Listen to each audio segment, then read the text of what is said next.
Tonight, we are going somewhere very quiet.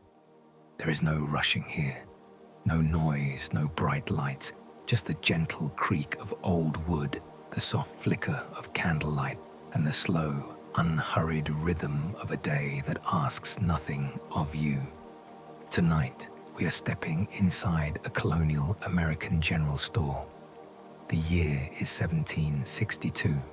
The village is small, perhaps a few dozen families tucked among rolling green hills and wide meadows, somewhere in the middle colonies of early America. The dirt road outside is quiet. A horse stands patiently at a wooden post, its tail swishing very slowly. A dog lies asleep on the front step of the store, curled tight against the morning chill. You do not need to do anything tonight. You do not need to follow a plot. There is no adventure waiting. There is only this quiet place, this soft light, and this slow, steady voice walking you gently through one ordinary, unremarkable, deeply restful day. So pull your blanket a little closer, let your shoulders drop, close your eyes if you like, or let them grow heavy on their own. There is no hurry here. There never was. Let us go inside. The general store sits near the center of the village, as most general stores did in colonial America. It is not a grand building. It was never meant to be. It is a practical place, built from necessity, shaped by the hands of the community that needed it. The building itself is made of timber frame construction, thick, heavy beams of oak and pine cut from the nearby forest and fitted together with careful wooden joinery. There are no nails to speak of in the main frame. The beams are held together with wooden pegs, driven in tight with a mallet, swelling gently with the moisture of the air over the years until they became nearly impossible to remove. The walls are filled in with a mixture of plaster and horsehair, a technique common in this era, giving the interior walls a slightly uneven, organic texture, like something that grew rather than was built. The exterior of the store is painted a dull, muted red, the kind of red that fades quickly under sun and rain into something closer to rust, closer to the color of dried autumn leaves. The paint was mixed by hand using iron oxide pigment, linseed oil, and milk, a common recipe in the 1700s that produced a thick, slightly chalky finish. In some places near the roofline, where the paint has faded most, the grey wood beneath shows through in soft, pale patches. The roof is covered in hand-split cedar shingles, each one slightly different in width, layered in overlapping rows like the scales of a fish. After many years of rain and sun and frost, the shingles have turned a soft silvery grey, and some at the edges have begun to curl very slightly at their tips. They do not leak, though. Not yet. There are 2 windows on the front face of the building. Small windows by modern standards, with thick, slightly wavy glass that distorts the view of the road outside into something gently blurred, like a painting that hasn't quite dried. The glass was expensive. Most families in this village could not afford glass windows at all, and so the windows of the general store are considered something of a small luxury, a sign that this building matters more than most. Above the door hangs a simple wooden sign. It was painted some years ago by a man passing through who had a talent for lettering in exchange for a pound of salt pork and a small bag of cornmeal. The letters spell out the storekeeper's name, William Hartwell, and below that, in smaller letters, the words General Merchandise. The paint on the sign is beginning to flake in one corner, and William has been meaning to have it repainted, but there is always something else to attend to first. The front step is a single wide plank of oak, worn smooth in the center from years of boots crossing it.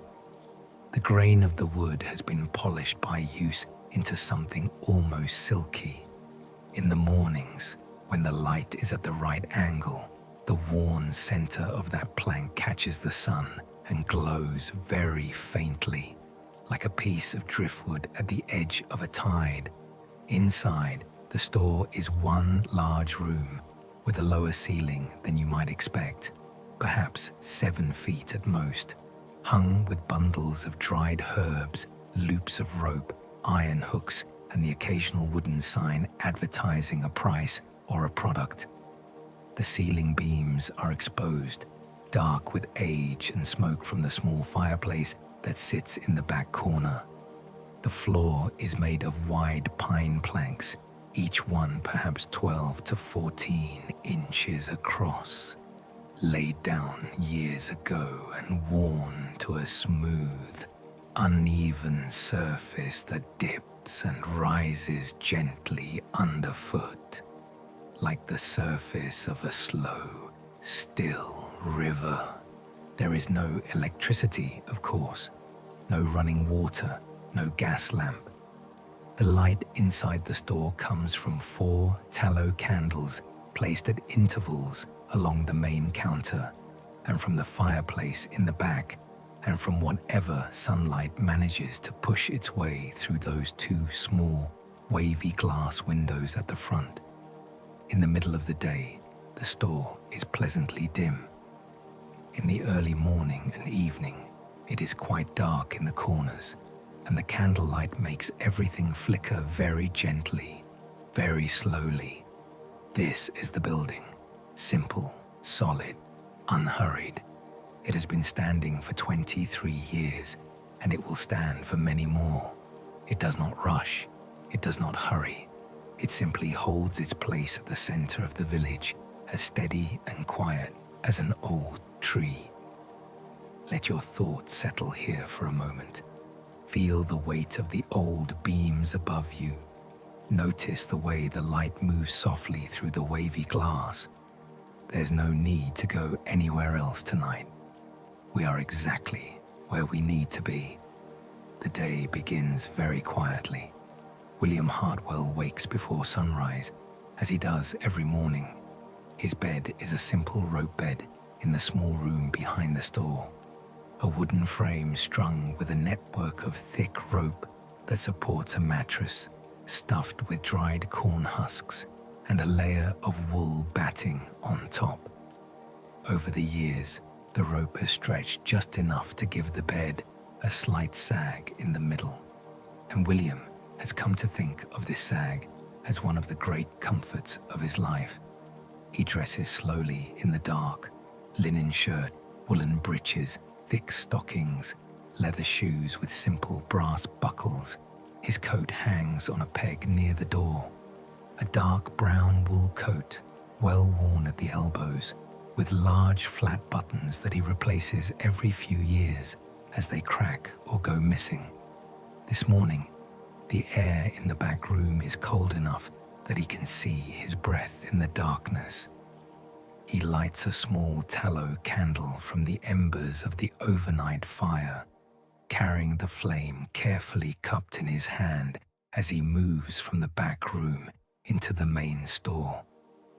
The flame bends slightly in a draft that comes from somewhere, perhaps the small gap beneath the front door, perhaps from one of the windows, and for a moment the shadows on the shelves shift and sway before settling again. The first task of every morning is the fireplace.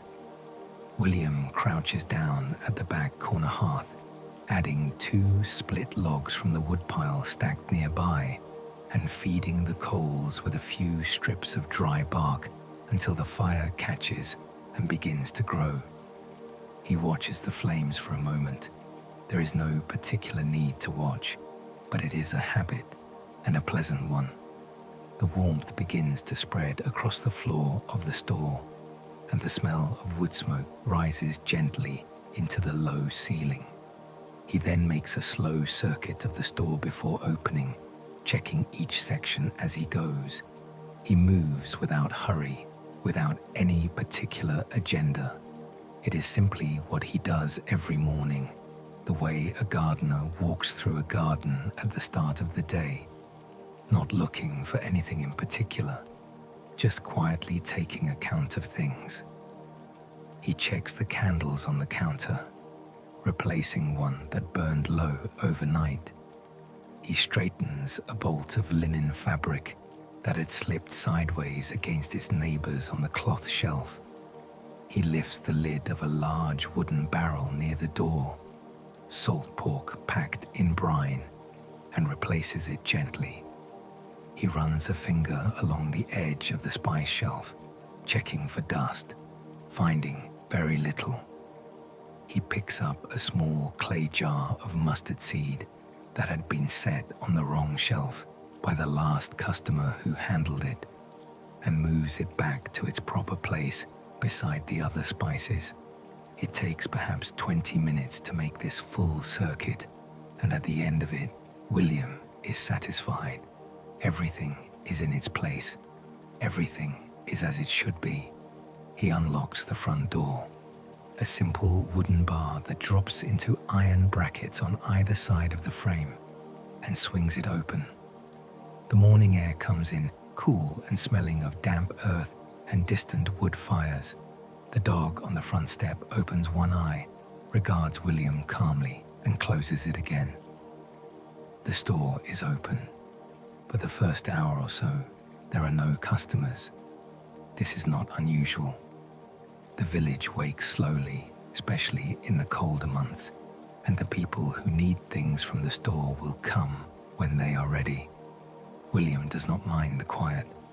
He uses the time to update his ledger, a thick book with marbled paper covers, its pages filled with neat, careful handwriting, recording every transaction, every credit, every debt owed. He sits at a small desk behind the counter, dips his quill in the ink, and writes slowly in the pale morning light. The fire crackles, the candles flicker. Outside, very faintly, a rooster crows somewhere across the village. The day has begun. There is a particular pleasure in looking closely at the shelves of a Colonial general store. Not the pleasure of wanting things, though that was certainly part of it for the people who came to shop, but the quieter pleasure of noticing, of seeing the small, careful way things were arranged and understanding what that arrangement says about the life of the time. Let us look at the shelves together, slowly, moving from one end of the store to the other. On the left side of the store, as you enter, are the dry goods. This is perhaps the most important section, and it takes up the most space. Here, there are large wooden barrels and smaller wooden buckets, all carefully labeled with ink on paper scraps tacked to their fronts. One barrel holds white flour, its interior dusted pale along the inside walls. Another holds cornmeal, a coarser grind, more yellow, smelling faintly of something almost sweet. A third holds dried beans, and when you dip a hand into it, the beans shift and slide against each other with a soft, hushing sound, like a very gentle rain. There is salt, common salt, used for everything from seasoning to preserving meat to curing hides. Salt was so important in colonial life that it was nearly as valuable as money in some exchanges, and William keeps a generous supply in 2 large barrels near the back of the dry goods section, where it is less likely to absorb moisture from the front door. He sells salt by the pound, measured out carefully on his scale. Sugar is here too, dark brown sugar, packed into cones of various sizes wrapped in blue paper, which was the standard packaging for sugar in the colonial era. The cones are stacked in a wooden crate, their blue paper wrappers slightly soft with the humidity of the room.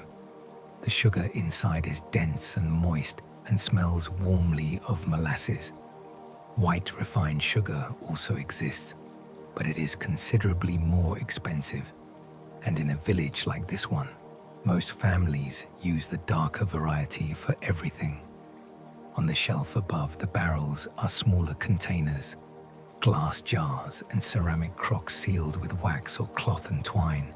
These hold spices, pepper, both black and white, sold by the ounce, cinnamon sticks, bundled together with a thin strip of bark, dried ginger root, wrinkled and pale, nutmeg, small and hard and faintly fragrant even through its jar, cloves, dark and pungent, allspice berries, dried mustard seed. The spice shelf smells remarkable. If you were to close your eyes and stand near it, you would breathe in something layered and complex, warm and sharp and sweet all at once, like the memory of a kitchen in winter. William does not spend much time near the spice shelf for this reason. He finds it slightly distracting. Moving to the right side of the store, the shelves become more varied. Here is the hardware section, though it would not have been called that. It is simply where the practical metal and wooden goods are kept. There are iron nails sorted roughly by size into small wooden boxes. There are hinges, hand-forged by the blacksmith in the next town and sold here for a modest markup. There are candles, both tallow and the more expensive beeswax variety, bundled together and hanging from a hook. There are tinder boxes for starting fires. There are small sewing needles packed in paper. There are buttons of bone and shell and pewter sorted loosely into small clay dishes. There are thimbles. There are small pairs of scissors. Further along, the cloth section. Bolts of fabric stand upright in wooden slots built into the shelving. Linen, wool, a small amount of imported cotton, and one bolt of silk that William ordered speculatively and has not yet sold. The silk catches the light differently than the others, with a soft shine that makes it look slightly alive. William hopes someone will buy it eventually. In the meantime, it sits on his shelf and glows quietly among its plainer neighbors. There is thread, wound on small wooden spools of various colors. There is ribbon, narrow satin ribbon in blue and red and cream. There is a small collection of buttons considered fancier than those in the hardware section. These are glass buttons from England, shipped over at some expense, and William keeps them in a small, glass-fronted box near the fabric so that a woman ordering dress fabric might also think about trimming. At the back of the store, near the fireplace, there are the things that need warmth to stay usable. Certain medicines and tinctures kept in small brown glass bottles with cork stoppers, their labels handwritten in careful script. There is oil of peppermint for stomach troubles. There is camphor wrapped in cloth. There is a small brown bottle of laudanum, a common tincture of the era, kept behind the counter proper, dispensed by William with a careful word about how much to use. There is dried chamomile and dried lavender in small cloth bags for making teas. There is a pot of bear grease rendered smooth, used for everything from waterproofing boots to soothing dry skin. There are everyday household goods too, earthenware bowls stacked in careful towers, tin cups that ring softly when you tap them, wooden spoons in a crock like a bouquet of plain flowers, a few iron cooking pots hanging from a ceiling hook above the fireplace, pewter spoons and plates for those who can afford the slight upgrade from wood. And on the counter itself, within easy reach of William's hands, there are the things that get asked for most often. The ledger, as we have seen, and beside it, the ink and quill. A small stack of paper cut to various sizes for wrapping purchases, a ball of twine, a folding ruler made of hinged wooden segments, and at the far end of the counter, the scale, a simple balance scale with brass pans and a set of small iron weights used for measuring out everything sold by the pound. All of this in one room. All of this in a space perhaps 30 feet long and 20 feet wide. It is a small universe, carefully arranged. A place where nearly everything a family might need to survive and live comfortably has been gathered in one spot, so that a person does not need to travel far or wait long. Let your eyes move across these shelves. There is no rush. Notice the way the candlelight catches the glass jars. Notice the quiet weight of the flour barrels, steady and full. Notice the slight shimmer of that silk bolt in its slot. Everything is still. Everything is in its place. Rest your thoughts here for a while. Of all the activities that took place in a Colonial general store, the work of the weighing counter was perhaps the most meditative. It was a slow, careful, repetitive process, the measuring out of goods sold by weight, and William Hardwell performed it with the same calm attention every time, whether the purchase was a small pinch of pepper or a 10-pound order of flour. The scale itself is a balance scale, 2 shallow brass pans hanging from a central beam, which is itself balanced on a small iron pivot point set into a wooden post bolted to the counter. The pans are perhaps 6 inches across, worn smooth and slightly dented from years of use, with a warm, slightly greenish tint to the brass that develops with age and handling. When the scale is perfectly balanced and unloaded, both pans hang level and still, and the beam is perfectly horizontal. Even a small additional weight on either side, a single iron nail placed carefully, will tip the beam and send one pan dipping gently downward. The weights are a set of small iron discs and cylinders, each stamped with its denomination: 1 pound, half pound, quarter pound, 2 ounces, 1 ounce, half ounce. They are kept in a small wooden box beside the scale, nestled in a piece of old wool cloth to keep them from knocking against each other. William takes the weights out carefully, handles them gently, and puts them back in the same order every time. The process of measuring flour goes like this. A customer asks for, let us say, 2 pounds of flour.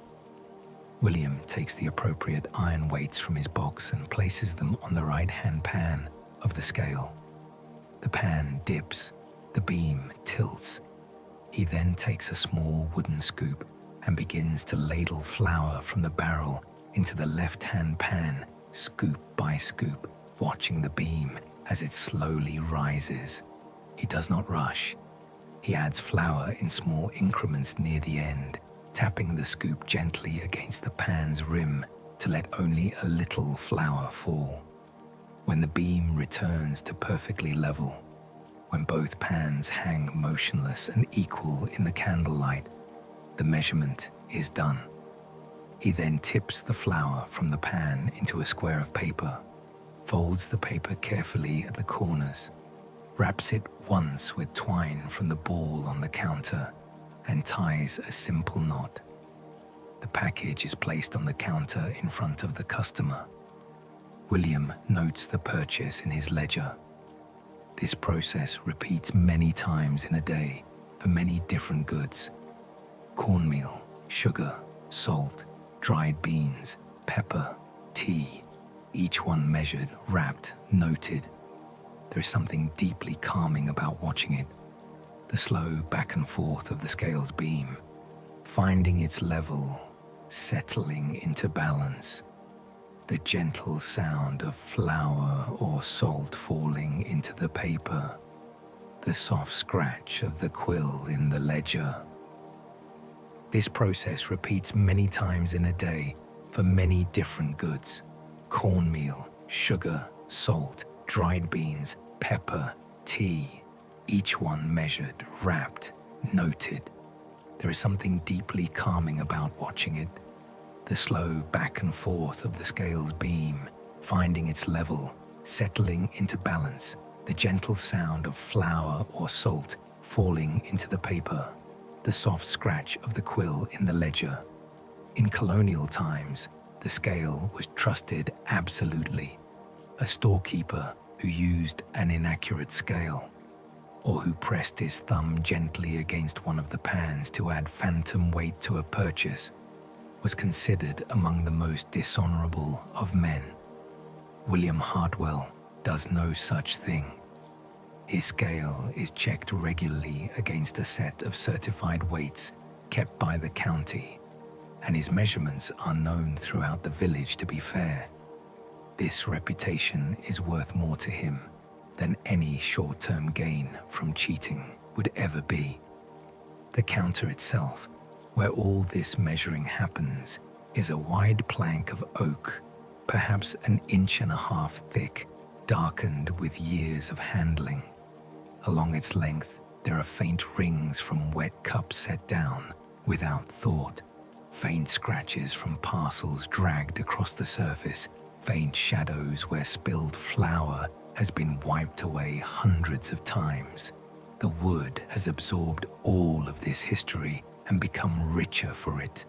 When no customer is present, the scale sits perfectly still on the counter, its brass pans hanging motionless in the quiet air.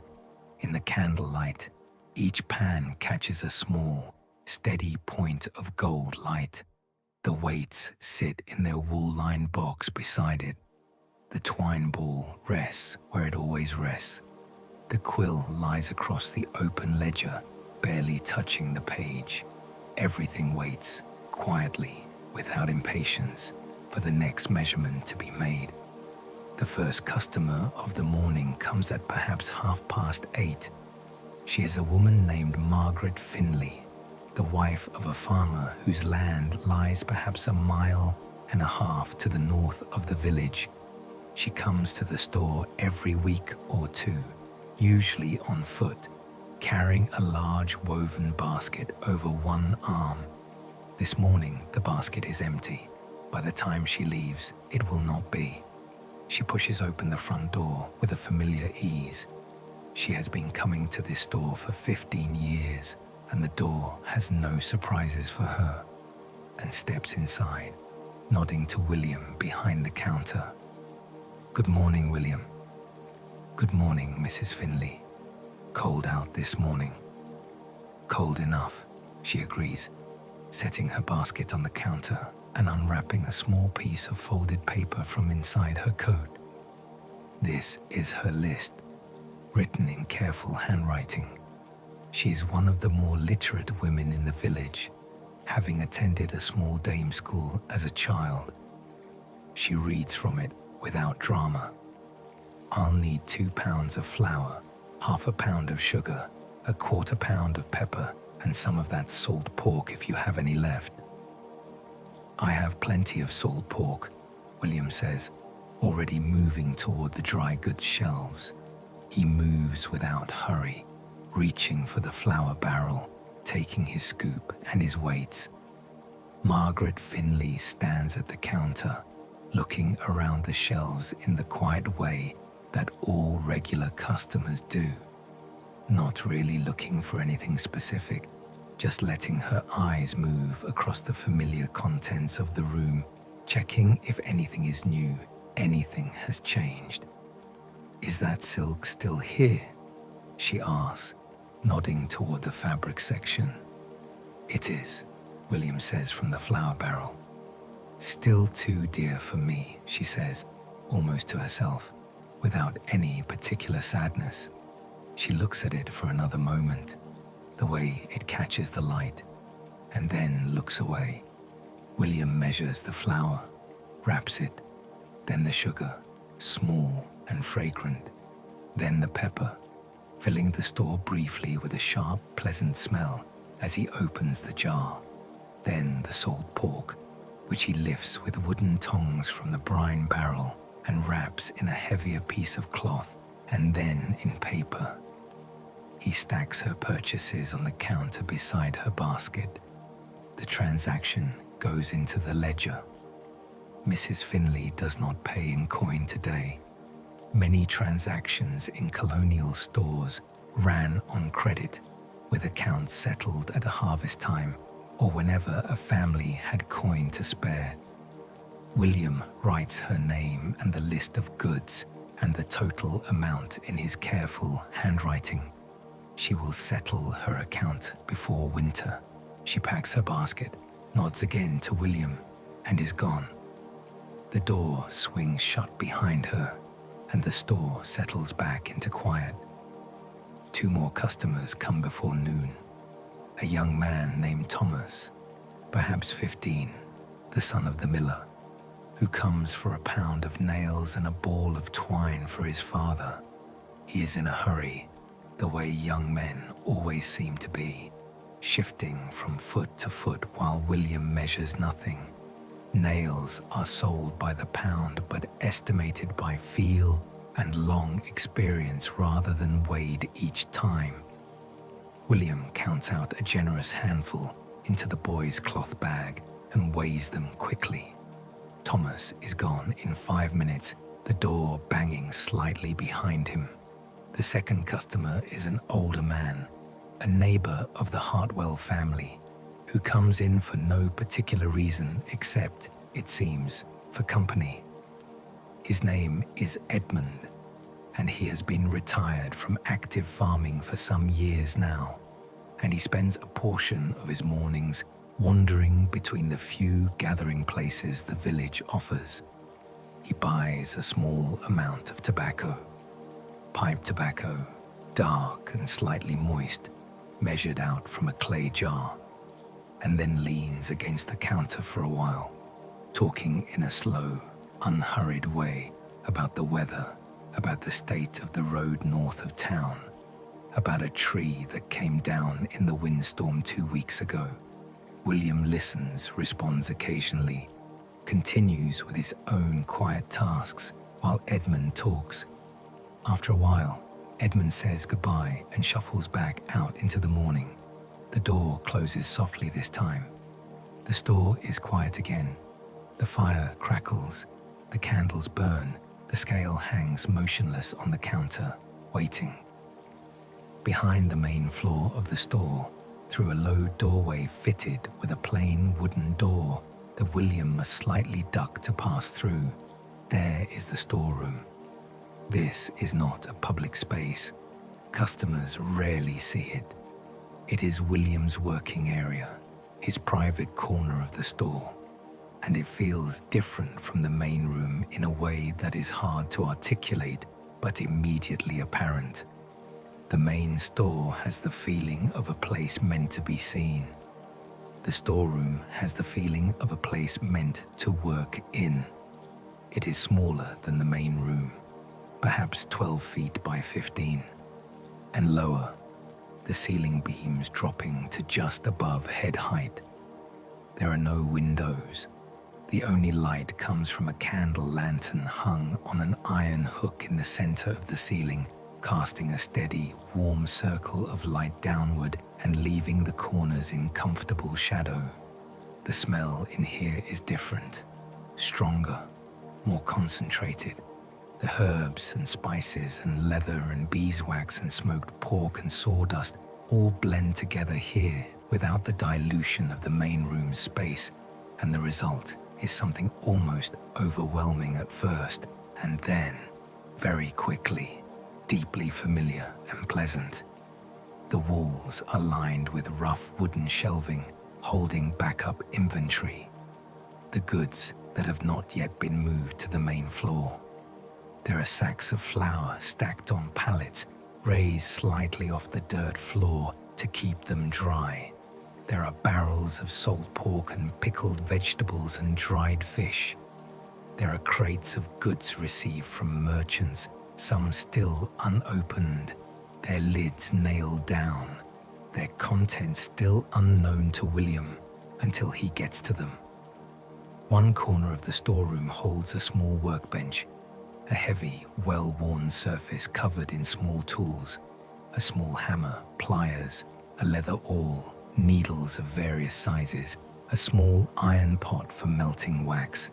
This is where William does small repairs, resewing a torn sack, rewaxing a wooden container, bending a bent nail back to usefulness.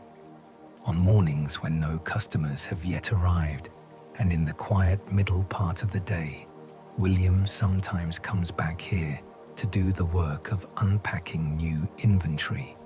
It is careful work done slowly. He opens a crate with a small pry bar, easing the lid up one nail at a time to avoid cracking the wood, which can be reused, and then lifts out the contents one by one.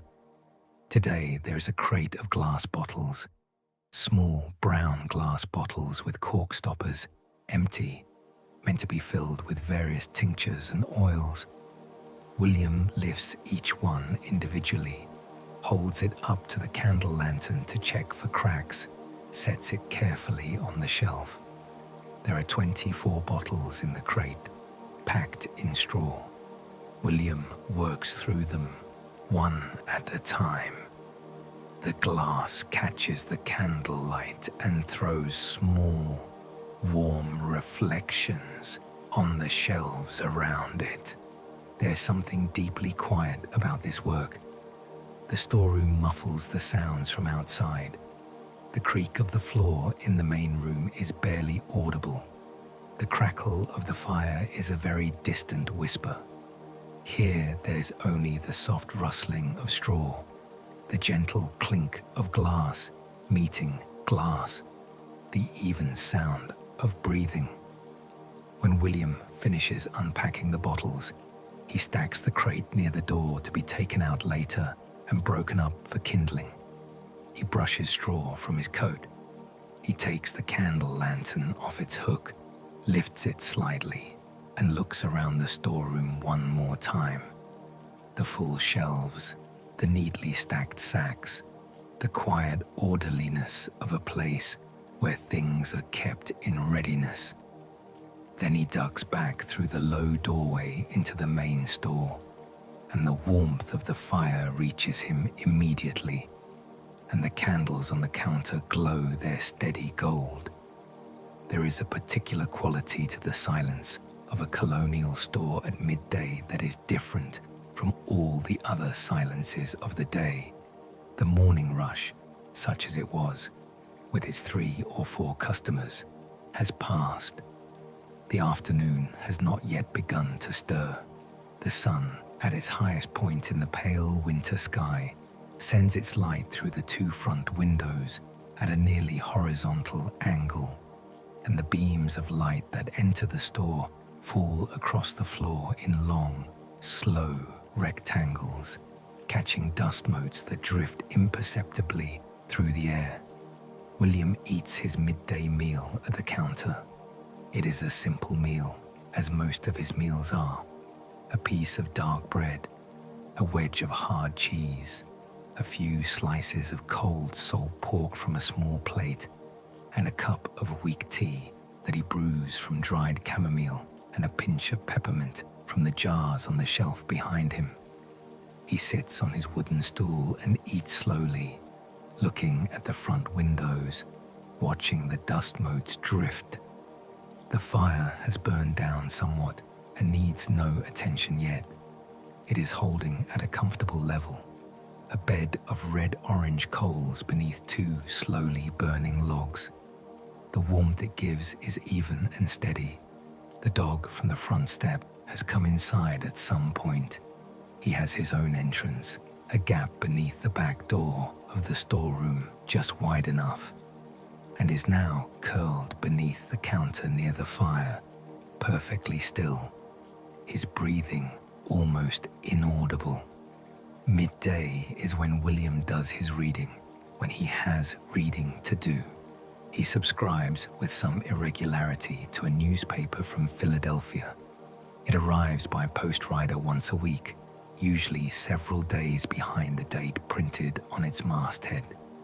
He reads it slowly, beginning to end, including the shipping notices and the legal announcements and the long letters to the editor that continue for multiple columns without quite resolving their argument. He does not read for excitement.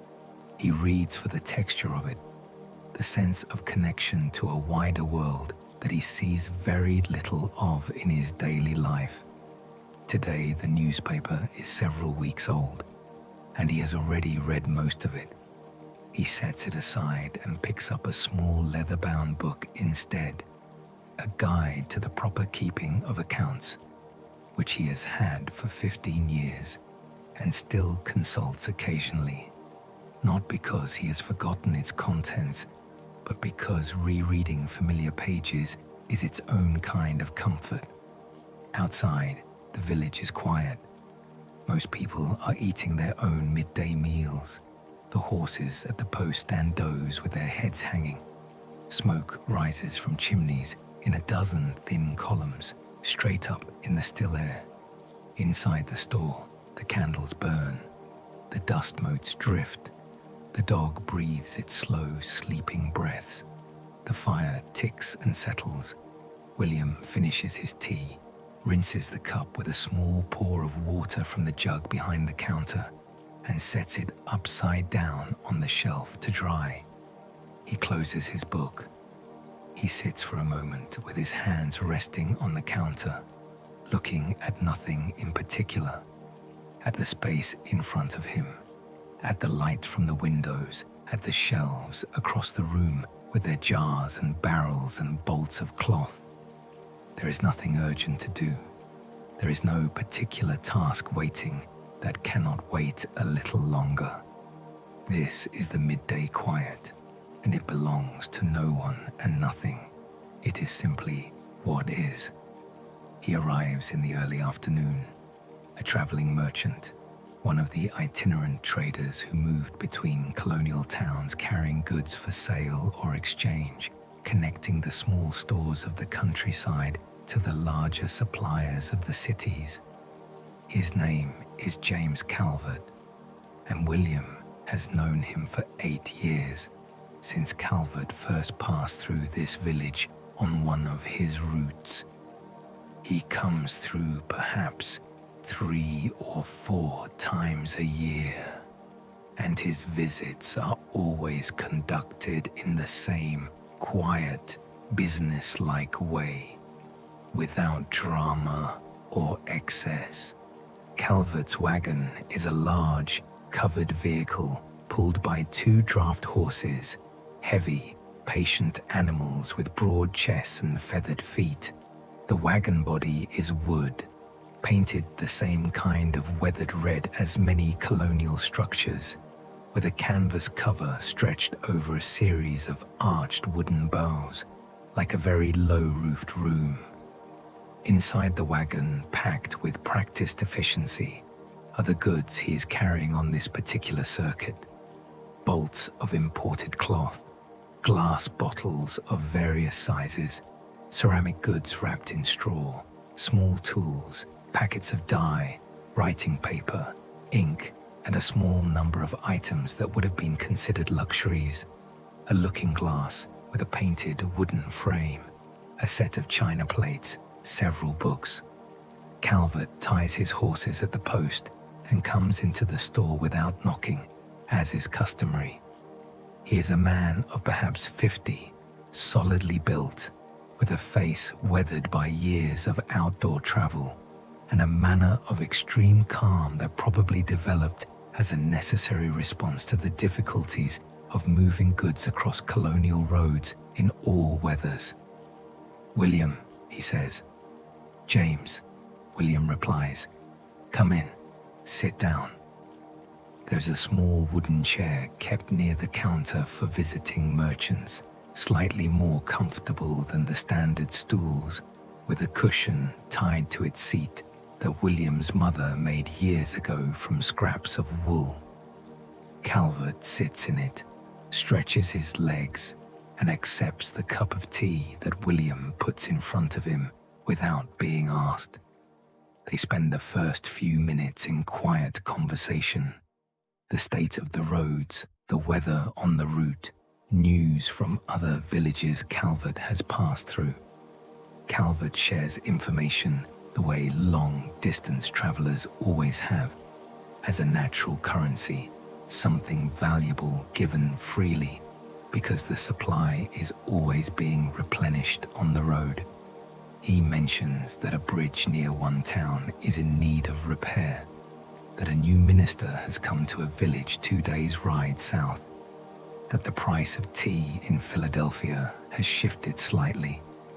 William listens, nods, occasionally asks a quiet question.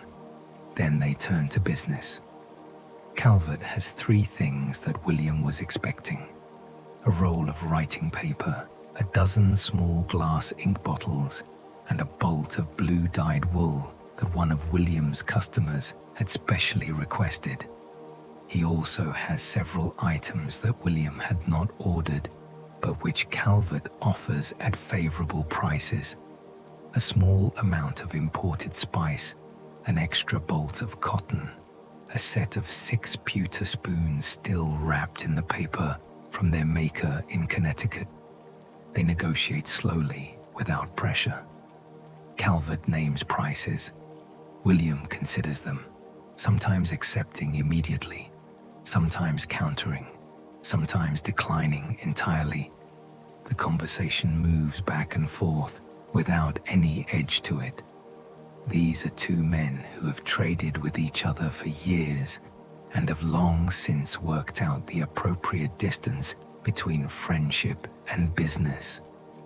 When they have reached an agreement on everything, William copies the list into his ledger, and Calvert makes his own note in a small, worn notebook he keeps in his coat pocket.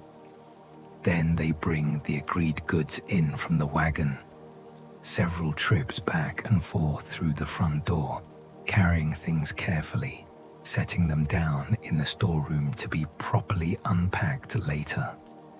Calvert's wagon settles slightly higher on its springs with each unloaded parcel. When everything is inside, Calvert finishes a second cup of tea, exchanges a few more quiet words with William, and then rises, nods, and is gone. His wagon makes a slow rumble as it moves away down the dirt road, the canvas cover shivering slightly at each rut. The store is quiet again. On the counter beside William's ledger sits the blue-dyed wool bolt, waiting for the customer who ordered it. William rests a hand on it for a moment. The wool is very soft, and the blue is a deep, rich color, the kind of blue that holds more depth the longer you look at it. He lifts it and carries it to the fabric shelf. It fits in its slot perfectly, leaning against its neighbors, its deep blue face turned outward to catch the light. The afternoon moves at the pace of slow water. The customers who come in the later part of the day are different from the morning ones, or perhaps the same people but in a different mood. The urgency of the morning's tasks behind them, moving now with the slightly relaxed quality of a day that is winding toward its close. A woman comes for ribbon and thread.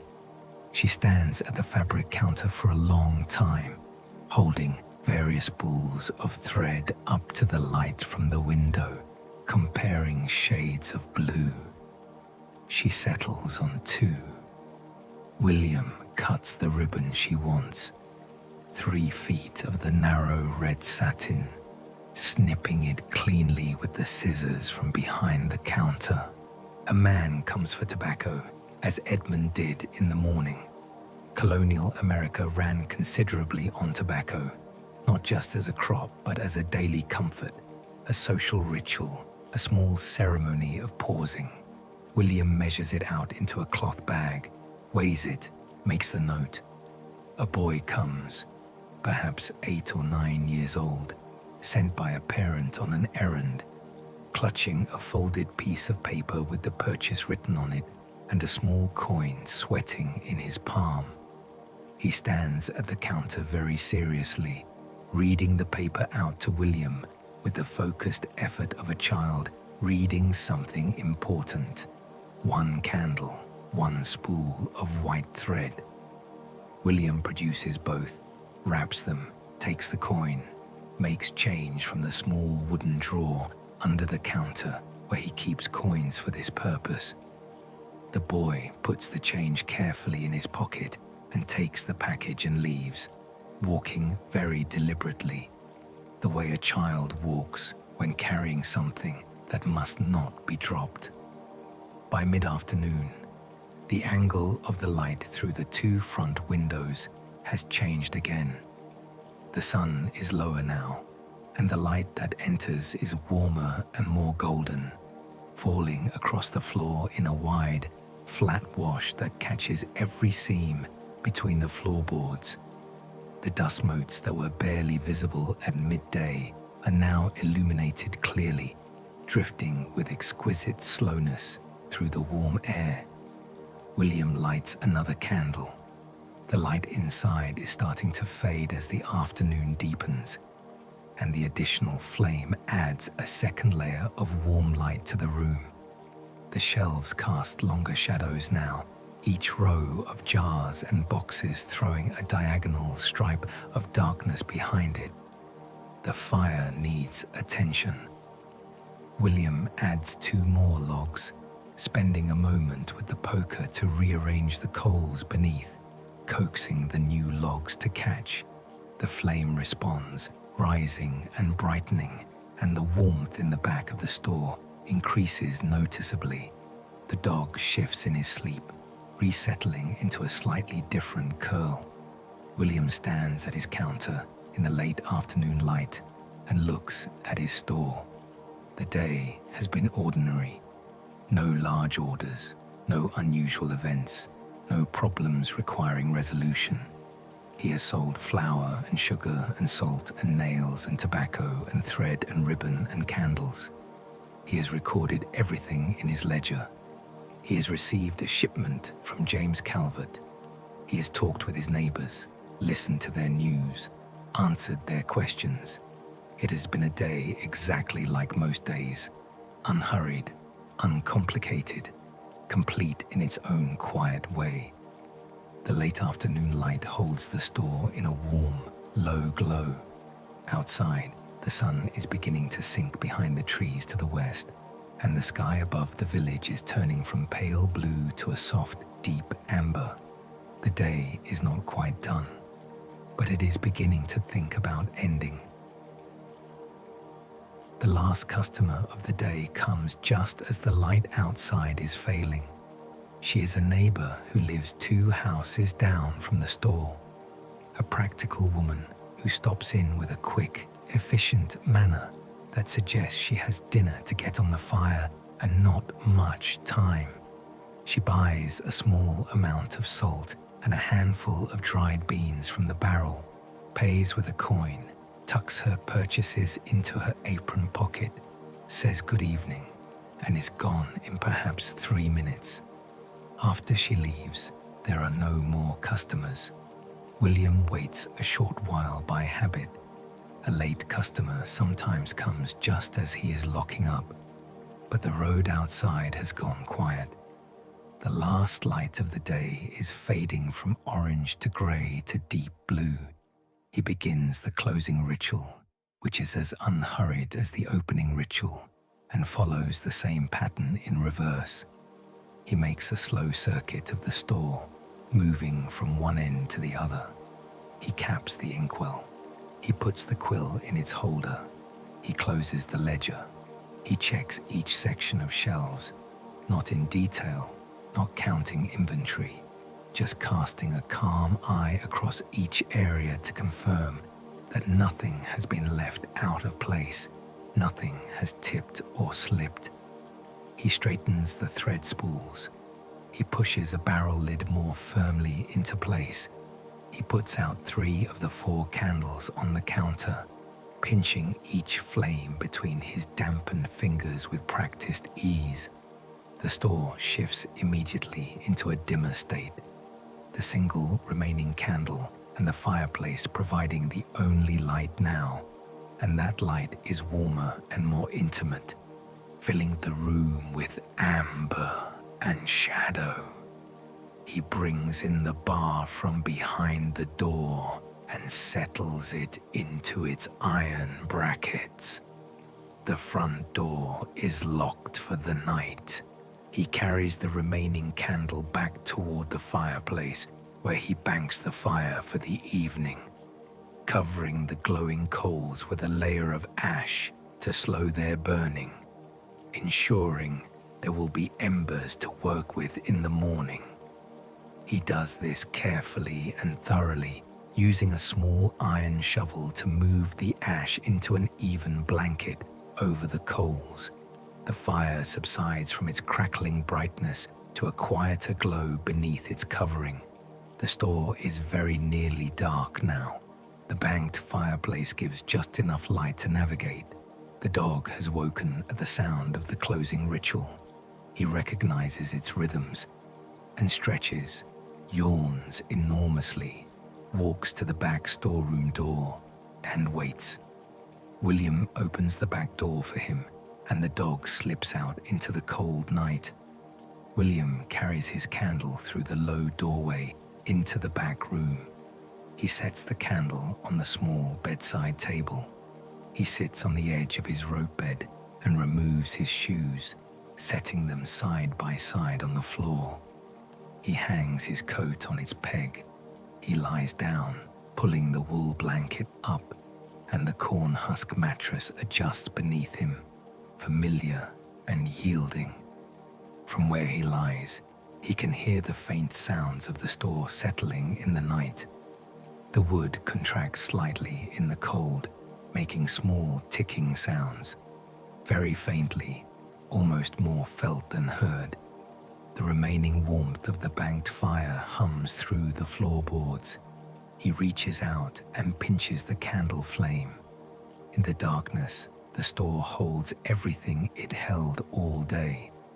The flour and the sugar, the spices and the silk, the nails and the needles, the ledger with its careful handwriting, the scale with its brass pans, all of it waits in the dark, still and quiet and ready for tomorrow. Outside, the night deepens over the village. Stars appear above the trees. The road is empty. The horses sleep in their stable. The dog has found his spot under the step again. Everything is still, and so the day is done. A quiet, ordinary day in a small colonial American general store. No great events, no sudden turns, just the slow, steady rhythm of a life built from small things, done well and done calmly, over and over, one after the next. The flour was measured, the ledger was written, the fire was tended, the customers came and went, the traveling merchant arrived and departed. The late afternoon light moved across the floor and faded, and now the night holds everything gently, without effort, without sound. You are somewhere soft and warm right now. You have nowhere to be, nothing to do. The day is behind you, and what it held. Tomorrow will come when it comes. For now, there is only this quiet, this gentle dark, this slow, even breath. Let your thoughts drift the way the dust motes drifted through the afternoon light. Slowly, without direction, without urgency. Let them pass through and out again. There's no need to hold on to them. The store is dark. The fire glows beneath its covering of ash. The scale hangs motionless on the counter in the dark, its two brass pans perfectly level, perfectly still. Everything is balanced. Everything is at rest. You are at rest. Sleep well. Sleepy Horizon Midnight. New sleep stories every week. Subscribe for more.